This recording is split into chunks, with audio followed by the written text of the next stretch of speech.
नमस्कार, स्वागत है आपका आईटीवी न्यूज पर। मेटिया ब्रिज की 141 नंबर वार्ड के बदरतला मुल्लापाड़ा ऑटो स्टैंड के पास एक विरोध सभा का आयोजन किया गया। विरोध वहां के इलाके में बरसात का पानी जमा होने की वजह से किया गया। स्थानीय लोगों का कहना है जो पानी जमा हुआ है रास्तों में, घरों में, वहां करीब 8 महीने तक वैसा ही रहता है। क्या बच्चे क्या बुजुर्ग, सभी को रोज वही गंदे पानी से होकर गुजरना पड़ता है। स्थानीय लोगों को डर है इस गंदे पानी की वजह से डेंगू फैलने का। लोगों ने शिकायत भी दर्ज करवाई लेकिन कोई सुनवाई अभी तक नहीं हुई। इनके अलावा इन सभी का और क्या कहना है, देख लीजिए आईटीवी न्यूज पर।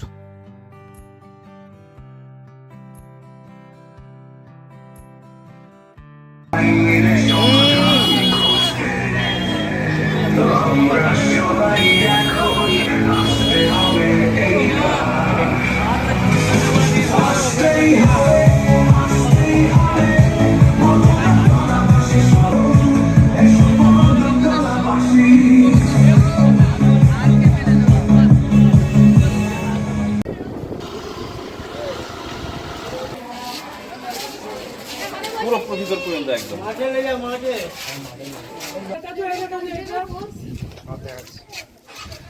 ওইটাও হচ্ছে না পুরো।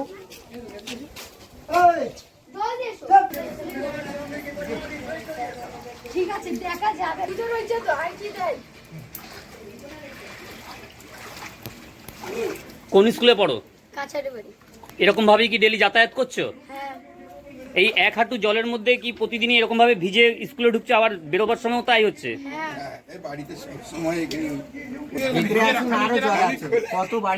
আমরা বুঝতেই পাচ্ছি, দেখুন প্রত্যেকেই কিন্তু দেখুন একদম এক হাঁটু জল, তার মধ্যে এই বাচ্চাগুলো কিন্তু একেবারেই ছোট ছোট, তাদের কিন্তু এক হাঁটু না, এক কোমর জল এখানে জমে আছে।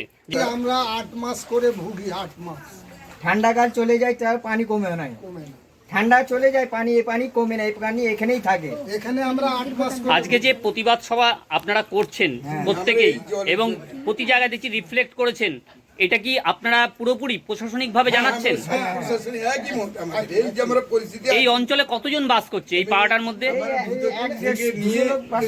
প্রতিনিয়তই এরকম রাতের বেলা কি সাপ খোপের উপদ্রব হচ্ছে?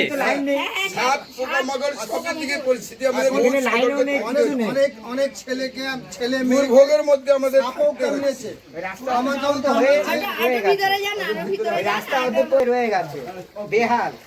ক্যামেরা করে নিন, বাস যত এগোবেন তত পুরো বাড়ির মধ্যে এই একদিনে না 8-9 মাস যত মানে 8-9 মাস আরো ভিতরে গেলে বুঝতে পারবেন কেমন দেহাতি জায়গা আমাদের এই জলের মধ্যে। এখানে তো আরো জল, এই খালি এই বলে এদিকটা হয় না।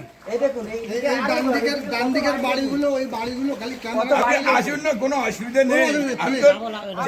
কি পরিস্থিতি জানেন, ওইদিকে পুরো বাড়ি, এই এখানটা থেকে চলে যাচ্ছে এইগুলো বাড়ি, সব এই বাড়ি, এই সব বাড়িগুলো সব বাচ্চারা স্কুলে আসে, সব এই জলে দিয়ে যায়। রাত কি দিন কি পুরো ঠান্ডা চলে গেলে এই পানি থাকে। ধরে আছে পুকুরে তুলে যাবো। বর্ষা চলে গেলে এত কত পানি যায়। এই বাড়িগুলো সব আস্তে আস্তে এই দেখুন উপর থেকেই করি পরিস্থিতি দেখুন। পুরোটা ওই জলের উপরে এই জলের উপরে যা জলদি যাবে তো, এইটা দিয়ে যাবে এই পুরো।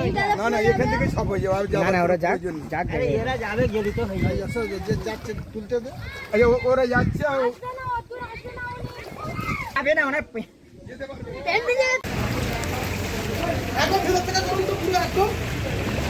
এই দরজাটা নেবে না, দরজা বন্ধ শুনে না।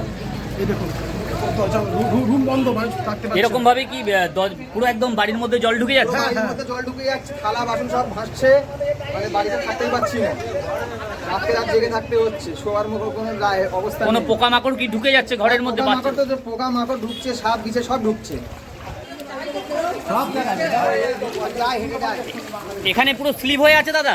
এখান থেকে যদি কেউ যায় তো পুরো স্লিপ খেয়ে পড়বে। এখানে বাচ্চারাও তো থাকে নাকি? হ্যাঁ, বাচ্চারা থাকে না, স্কুলে যায়। হ্যাঁ স্কুলে যায় বাচ্চারা, চোখগুলো সব খারাপ হয়ে যায়, বাড়ি থেকে পড়ে যাচ্ছি। যেই দেখেন বৃষ্টি শুরু হয়েছে সেই জায়গায় এই অবস্থা। রাস্তা পুরো এই দেখুন সবুজ হয়ে গেছে, এই রাস্তাটা দেখুন। পলি জমে শ্যাকলা পড়ে গেছে। কতদিন তাহলে জল জমে আছে একবার দেখেন। এখানে তো যাওয়াই কেমন যাবে না। মশা হচ্ছে দেখুন, ডেঙ্গু হবে কিছুদিন পরে। মশাটা দেখুন, এই দেখুন এই বাচ্চাদের অবস্থা দেখুন, কিভাবে যাচ্ছে কিভাবে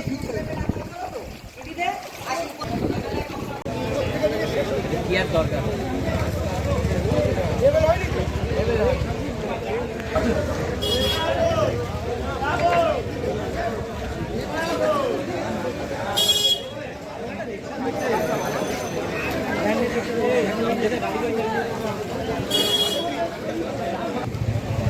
আমাদের কিন্তু উদ্দেশ্য একটাই, যাতে করে আমাদের এই জমা জল এই একটু বৃষ্টিতে পুরো হাঁটু অব্দি জল যাতে না জমে।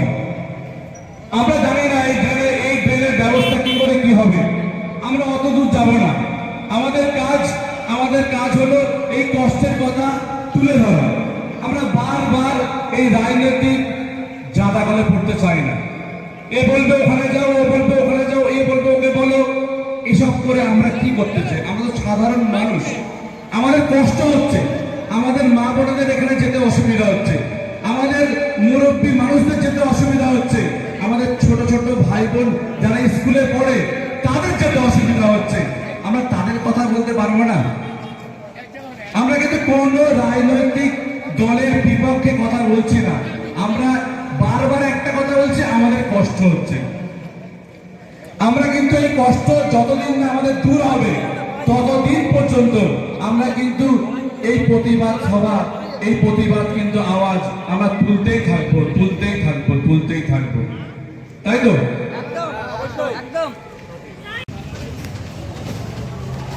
আমার নাম অসিত রঞ্জন জোয়ারদার। এই ওয়ার্ডে আমি একসময় নির্বাচনে জয়যুক্ত হয়েছিলাম। তখন ছিল এটা 25 নম্বর ওয়ার্ড। পরবর্তী ধাপে কর্পোরেশনে যায়। এখানে বিরাট ধান ক্ষেত একটা আছে। সমস্ত অঞ্চলের জল ধান খেতে যেত, ধান ক্ষেত দিয়ে চলে যেত নদীতে। স্লুইস গেট আছে নিমতলার পরে, আগে জল চলে যেত। যখন সেই ধান খেতে বসতি হয়ে যাওয়ার পর এই অঞ্চলের জল নিকাশের জন্য একটা মাস্টার প্ল্যান হয়েছিল। টোটাল গার্ডেন বিচে জল নিকাশের জন্যে সন্তোষপুর নিকাশি ড্রেন এবং এই অঞ্চল শুদ্ধ জল নিকাশের নর্দমার ড্রেনের ব্যবস্থা একটা প্ল্যান হয়েছিল, কিন্তু আজ অবধি সেই প্ল্যান কার্যকরী হয়নি। কোনো কি পুকুর বা কোনো নদী নালার সংযুক্তকরণ আছে এর সঙ্গে? নদী নালা বা পুকুরের? না, এখানের সমস্ত অঞ্চলে টোটাল অঞ্চল ঘুরলে আপনি ওদিকে গেলে পরে ওদিকেও পাবেন। নস্করপাড়ার ভিতরে একটা অঞ্চল জলে ডুবে আছে, ওদিকে অনন্ত প্রাইমারি স্কুলে জল ঝাঁপিয়ে স্কুলে যেতে হয়, আর নৌকো চালানো যাবে, জল ডুবে আছে। এই অঞ্চল প্রত্যেক বছর ডুবে যায়। দিনেই কি আপনি এইভাবেই বেরোচ্ছেন? এইভাবেই সমস্ত মানুষকে হ্যারাস হচ্ছে। ঘরের মধ্যে যান, ওখানে গেলে আগে ঘরের মধ্যে জল, তারা নিচের তলায় থাকতেই পারে না, এই অবস্থা। আপনার বয়স কত? আমার বয়স 86 বছর চলছে। আমি স্বাধীনতার আগে থেকে স্বাধীনতা দেখেছি, তখন আমি প্রাইমারি পড়ি, আরও অনেক কিছু দেখেছি। কিন্তু ওই প্রতিশ্রুতি আর কার্যকরী না হওয়া, আগে এই যে ইলেকশন হলো, ইলেকশনের আগে এখানে এই জল জমেছিল, তা নিয়ে এখানে ঘেরাও হয়েছিল। তারপরে প্রতিশ্রুতি দেওয়া হয়েছিল যে আমরা ইলেকশনের পরেই আপনাদের যে মেটিয়াবুরুজ বিধানসভা, এটা কি নির্দল প্রার্থীর জন্যই কি এটা হচ্ছে বলে আপনারা মনে করছেন? প্রার্থীর আগে থেকে আমরা অঞ্চলের মানুষ নির্দল প্রার্থী কি নির্দল প্রার্থী নয় এটা প্রশ্ন না। টোটাল কর্পোরেশনের দায়িত্ব, অঞ্চলটা তো কর্পোরেশনের, যেই জিতুক না কর্পোরেশনের তো। গাড়িটাকে